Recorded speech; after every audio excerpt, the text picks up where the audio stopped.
Fala aí pessoal, beleza? No vídeo de hoje eu quero falar um pouco com vocês sobre Partial Class, classes parciais. Esse é um recurso que o C# tem já há bastante tempo e que com certeza deixa muita gente confuso. Eu também tenho várias situações que eu fiquei ponderando assim, falei, será que é legal usar uma Partial Class aqui? Será que Partial Class realmente tem algum uso dentro do C#?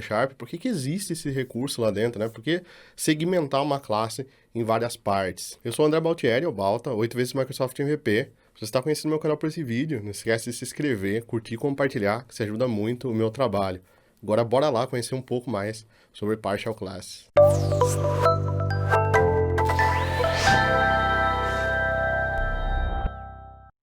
Muito bem, então, pessoal, para explicar melhor para vocês sobre o uso do Partial Classes aqui, eu tenho um exemplo que é o Flunt, que é um pacote que eu criei que implementa o Notification Pattern, tá? Eu não vou entrar em méritos de Notification Pattern e de algumas coisas mais avançadas. Eu vou deixar aqui na descrição desse vídeo o link para o Flunt, se vocês quiserem dar uma olhada melhor, com mais calma na documentação dele, e também um link para o curso 1975, que é de graça lá no Balto.io, Modelando Domínios Ricos, onde eu ensino vocês a utilizarem o Notification Pattern, qual que é a finalidade dele, por que ele existe, tá bem?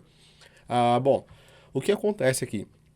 No caso do Flunt, por exemplo, ele é um pacote para aplicar validações. Então a gente tem validações em cima de string, a gente tem validações em cima de inteiros, de decimais, de booleanos, de data e por aí vai. Se você abrir aqui dentro a pastinha Flunt e abrir aqui a parte Validations, aqui ó, Validations, você vai ver que tem DateTime, Decimal, Double, Float, Grid, Int, Long, por aí vai, tá? E podem vir outros tipos aqui, tá? Você pode ter tipos específicos aqui, né? Um Customer Validation, você pode ter validações para tipos que não estão inclusos aqui, tá?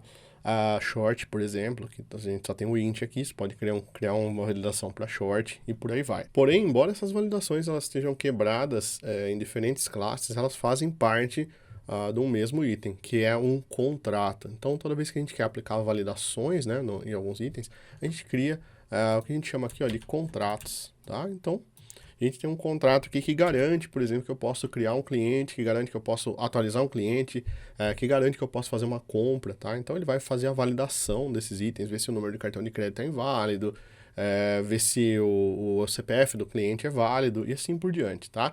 E boa parte dessas validações ele faz através dessas classes aqui que a gente tem. Bool Validation, Datetime Validation, e outras. Então a gente tem uma classe base aqui, que é a classe Contract. Se a gente olhar aqui dentro dela, essa classe base aqui é a classe Contrato. Então, isso é o contrato que a gente precisa ter em todas as nossas classes. Então eu tenho um primeiro método aqui que é o Requires, que é o requer, né, que não tem nada dentro desse método.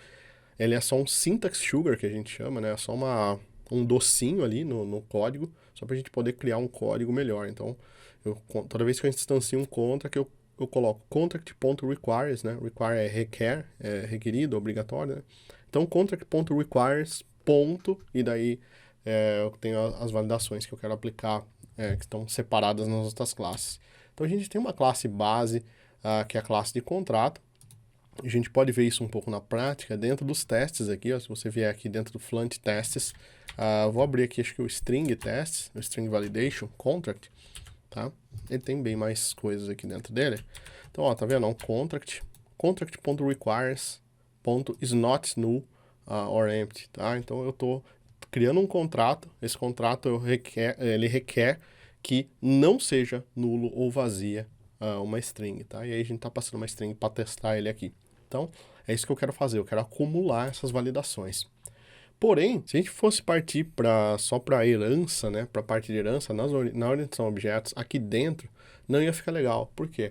Porque eu ia precisar segmentar esses contratos aqui em diferentes contratos. Eu ia ter um contrato para string, eu ia ter um contrato para int, eu ia ter um contrato para long, eu ia ter um contrato para double, e aí por diante, tá? Então, a gente tem essa divisão aqui nos arquivos, porque eu não quero ter todas essas informações dentro de uma classe só, eu não quero ter todas essas informações dentro da classe contract, por exemplo, tá? Que está aberta aqui na tela. Tá? Eu não quero deixar tudo isso aqui, porque olha só o de string, né? Olha só a validação de... esse é o teste, né? Deixa eu pegar aqui só a validação de string, olha quantas linhas que ela tem. tá? São 150 linhas, só da parte de string. Se a gente pegar datetime, são mais 50 linhas. Então, imagina a gente colocar tudo isso dentro de uma classe só, né? De uma classe contract, tá? Então, eu tenho a seguinte situação. Eu não quero colocar todo esse código dentro de uma classe só, chamada contract. Porém, para executar esse código, né? Para esse código ficar bacana, para ficar fácil de usar, eu não posso criar vários contratos a partir desse contrato aqui. Então, olha que situação, né, que a gente chegou. Então, eu não quero precisar nos meus testes aqui, ó, criar um contract test. Eu não quero precisar vir aqui e criar um new string contract, tá? Eu não quero que isso aconteça. Não quero precisar criar um contrato para string, um contrato para datetime, tá? Eu não quero precisar criar contratos específicos, porém, eu não quero precisar criar classes específicas, né? Porém, eu quero que minhas classes ainda continuem divididas, ainda tenha uma divisão bacana. Para isso, a gente tem o uso das partial classes aqui. Então, a partial class, partial em inglês é um pedaço, tá? É uma parte mesmo.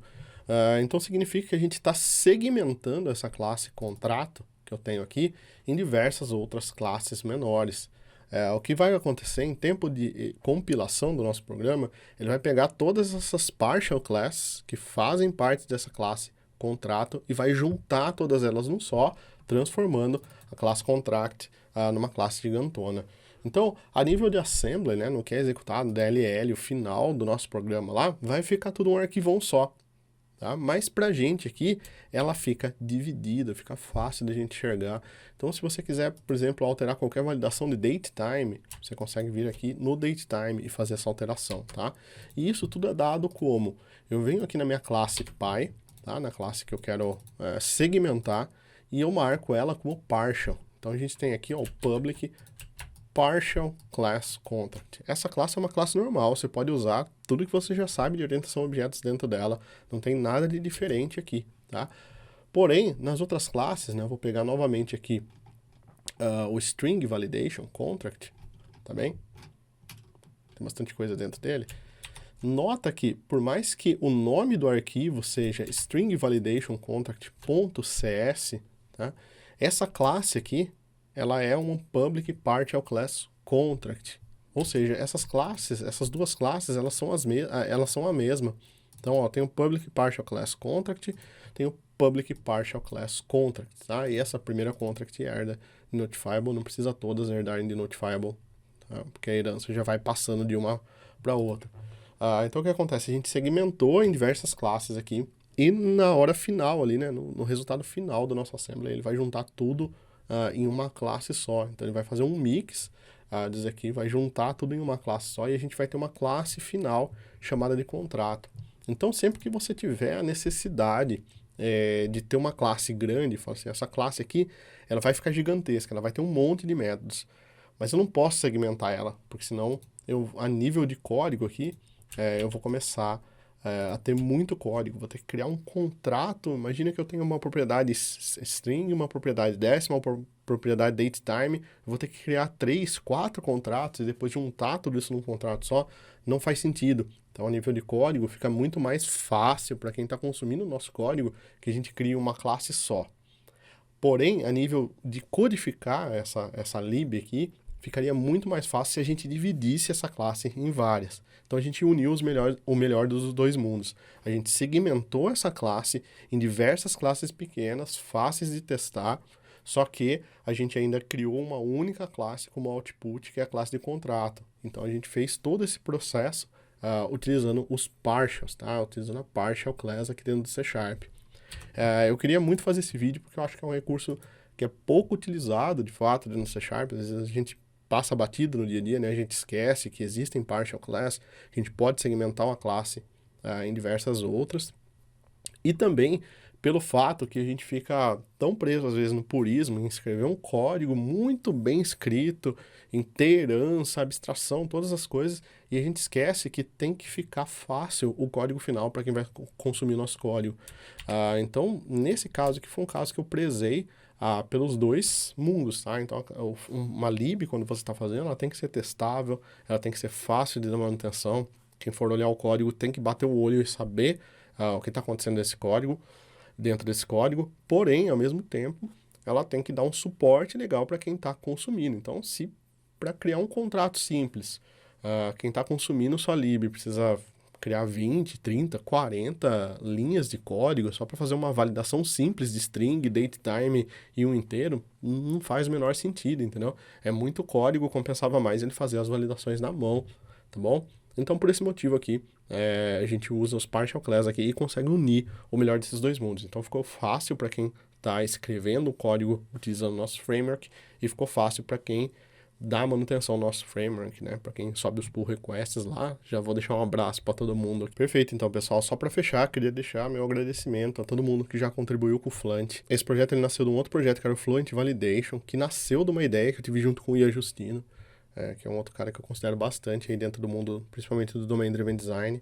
E tem várias contribuições, o pessoal já fez versões BR, com validações de CEP e um monte de outras coisas. Tem várias pessoas utilizando aqui também, vários downloads no get.org, tem até a versão Java, né? Eu tô tentando compilar tudo aqui dentro. Eu vou dar um recap nessa lib aqui daqui uns dias, tá? Mas eu queria de coração agradecer a todos vocês que têm contribuído para o pacote ser cada vez melhor, tá bom? Então foi um pacotinho assim que nasceu sem pretensão nenhuma. A gente criou mais para mostrar nos cursos como que era a parte do Domain Notification, etc. Mas vocês gostaram, a gente acabou tocando junto aí muita coisa. Ainda tem uns pull requests abertos que eu vou dar uma vazão aí, vou aprovar, tá? Mas de já, agradeço muito vocês, quem tá aparecendo na fotinha aqui. Tem dois, que é o Adalberto Nogueira e o Gabriel Domingos, que não estão aparecendo nas fotos aqui. O resto tem Caio Silva, o Hermes Savrin, que não é brasileiro, espero que tenha assistido esse vídeo também, Igor Rosani, Douglas Everton, Thiago Parisi, Hugo Dantas e Hendrik Araújo, tá? Então, muito obrigado a todos que já contribuíram. Tem um monte de outras pessoas que já submeteram dicas, submeteram pull request, não tá direto aqui no Contributors às vezes, porque eu tenho que dar merge com outras coisas no pull request, acabo jogando código para minha máquina, fica mais fácil de fazer. Mas de coração, um abraço e muito obrigado pela contribuição. Muito bem, então, pessoal, espero de coração que vocês tenham gostado desse vídeo.